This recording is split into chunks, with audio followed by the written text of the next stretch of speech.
Les contes buissonniers présentent Annie raconte. Bonjour. Comme promis, en octobre, nous changeons de pays. Nous allons voyager sur le continent africain. Je vais vous raconter différentes histoires de princesses d'Afrique, toutes aussi fortes les unes que les autres. Ces histoires sont tirées d'un très joli livre qui s'appelle Princesses d'Afrique, aux éditions Lito, écrit par Christine Paluy. Cette semaine, nous partons en Tanzanie à la rencontre de Babila, princesse de la savane. En ce temps-là, les bêtes et les hommes s'entendaient à merveille. Le bon roi Kimahati régnait sur la savane de Tanzanie avec autant de douceur que de justice. Il n'arrivait pas une semaine sans que des zèbres, des éléphants ou des girafes ne se mêlent aux villageois pour demander conseil à leur roi. Kimahati, comme son père, son grand-père et tous ses ancêtres, parlait les 1000 langues de la savane. Et grâce à son incroyable savoir, il servait d'interprète à tous ces sujets, animaux et hommes. Ainsi, tous les animaux se comprenaient. La princesse Babila, sa fille unique et adorée, jouait à ses pieds depuis sa plus tendre enfance. Elle n'avait pas 10 ans quand un homme à l'allure de prince survint dans le village, vêtu d'une cape en peau de léopard. La tête haute et le sourire méprisant, il s'adressa au chef. « Kimahati, bientôt tu seras vieux. Laisse-moi ta fille, et aussitôt que je l'épouserai, je t'aiderai à diriger la savane. » Kimahati secoua la tête et refusa avec force l'offre du visiteur. Les animaux et les hommes d'ici m'obéissent, parce qu'ils m'ont choisi et me respectent, dit-il. Continue ta route, visiteur. La princesse est trop jeune pour prendre un époux, et moi, je ne suis pas assez âgée pour être remplacée.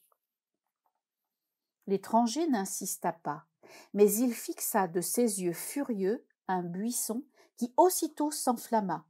Les villageois le regardèrent quitter le village avec effroi. « On dit que la montagne étincelante, la plus haute d'Afrique, abrite de mauvais démons, » dirent les femmes. « Seuls ces génies des volcans du Kilimandjaro peuvent créer des flammes d'un regard. » « Oui, » répondirent les hommes. « Cependant, ils n'ont pas un corps de prince. Ce sont de petits êtres rouges, aux longs cheveux de feu. » Le lendemain, brusquement, le roi Kimahati changea. D'un naturel calme et sensible, il devint irritable et dur. Il n'accepta plus Babila au conseil et il l'envoya piler du mil toute la journée devant leur case. Il ferma le village aux bêtes de la savane et il exigea d'être servi comme un dieu. Les semaines passèrent. Les villageois, apeurés, n'osaient pas le contrarier. Les animaux, incapables de se comprendre puisque le roi ne traduisait plus leurs propos, commençaient à se détester. Les guépards s'attaquèrent aux zèbres, les crocodiles aux gazelles, et tandis que les éléphants fuyaient dans une tornade de poussière, les hyènes ne laissèrent aucune chance aux buffles. Satisfait, le roi s'amusait des 1000 disputes, colères et injustices qui éclataient dans son royaume. C'est à ce moment-là qu'un lion solitaire et énorme prit l'habitude de rôder autour du village. « Tuez-le » ordonna le roi.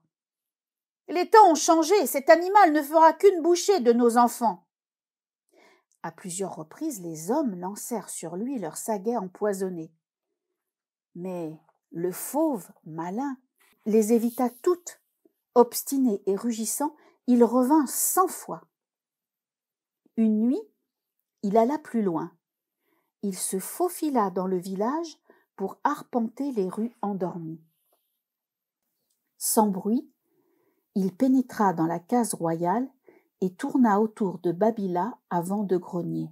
« Petite princesse, je t'attendrai aux aurores sous le grand baobab. » La jeune fille ouvrit les yeux, vit la gueule du fauve et hurla de terreur.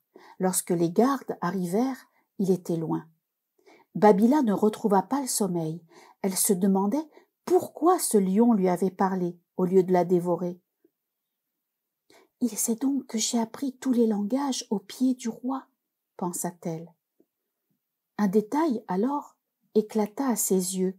« Seul mon pas m'appelait petite princesse, » murmura-t-elle. Cet animal est décidément bien étrange.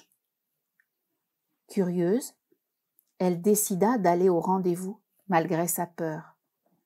Le soleil apparaissait à peine derrière le sommet enneigé du Kilimandjaro, mais déjà il faisait très chaud.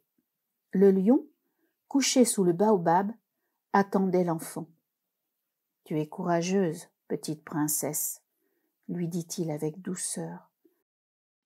« As-tu compris pourquoi je ne te mangerai pas ?» Babila hésitait quand elle remarqua dans le regard du félin une douceur et une force familière. Il grogna. « Reconnais-tu vraiment celui qui se dit ton père ? L'as-tu observé lorsqu'il est en colère ?» Soudain, Babila plongea ses bras dans la crinière laiteuse. « Ses yeux deviennent de feu !» s'écria-t-elle, « comme ceux des génies du Kilimandjaro. Pas, mon pas, celui qui se dit roi, a pris ta place. » Kimaati, le lion, car c'était lui, expliqua alors que le prince était revenu dans la nuit qui avait suivi sa visite. Son regard brûlant m'a transformé en fauve, et après avoir volé mon apparence, il m'a chassé pour régner à ma place. « Il fallait le faire taire d'un coup de dent !» lança Babila. « Non, j'ai besoin de lui pour redevenir homme, » grogna le lion. « Petite princesse, tu dois d'abord rétablir la paix dans la savane. À présent, aucun animal ne me comprend quand je rugis, mais toi, tu sais encore parler à tous les animaux. » Babila grimpa sur la croupe dorée du félin. « Commençons par les éléphants, » dit-elle. À la vitesse du vent, le lion et l'enfant parcoururent la plaine jaune et sèche. Ils s'arrêtèrent devant un groupe d'arbustes. L'oreille contre le sol, Babila murmura « J'entends la terre trembler. Ils arrivent. » 6 éléphantes et leurs petits parvinrent bientôt à quelques mètres de Babila. Le troupeau venait de s'arrêter pour manger des feuilles et des écorces, quand la femelle qui le menait huma l'air avec crainte. C'est ce moment que choisit la jeune fille pour se montrer. « Je viens demander ton aide, » dit-elle en s'avançant. D'abord sur ses gardes, la vieille éléphante accepta d'écouter la jeune fille qui lui expliqua que le roi, transformé en lion, avait besoin des animaux pour chasser un mauvais génie. La femelle annonça « Princesse Babila, dis ceci au beau roi Kimaati. Au matin de la prochaine lune, les éléphants seront aux portes de votre village. » Après cette première victoire, Babila sillonna les pistes de la savane. Si elle parvint à convaincre sans peine les crocodiles, les guépards et les hyènes, elle eut plus de mal avec les girafes et les zèbres. En souvenir de la paix qui régnait autrefois, ils acceptèrent finalement de côtoyer ceux qui, maintenant, étaient devenus leurs prédateurs. Seuls les gazelles et les antilopes se montrèrent intraitables. « Mensonge, dirent-elles en prenant la fuite. Ton père est devenu cruel. Le lion caché derrière ce gros baobab est un vrai fauve, prêt à nous dévorer. » Babila grimpa alors sur le dos de Kimaati afin de les poursuivre. Quand le félin parvint à immobiliser la reine des antilopes, tout essoufflée, Babila gronda. « Je te le répète, tes sœurs et les gazelles doivent se joindre à nous pour chasser le génie. Crois-tu que ce lion te laisserait en vie s'il n'était pas le roi ?» Le soir même, Babila rentra chez elle. Les habitants qui la croyaient disparue à jamais l'accueillirent avec joie, et c'est en cachette du faux roi qu'elle leur parla.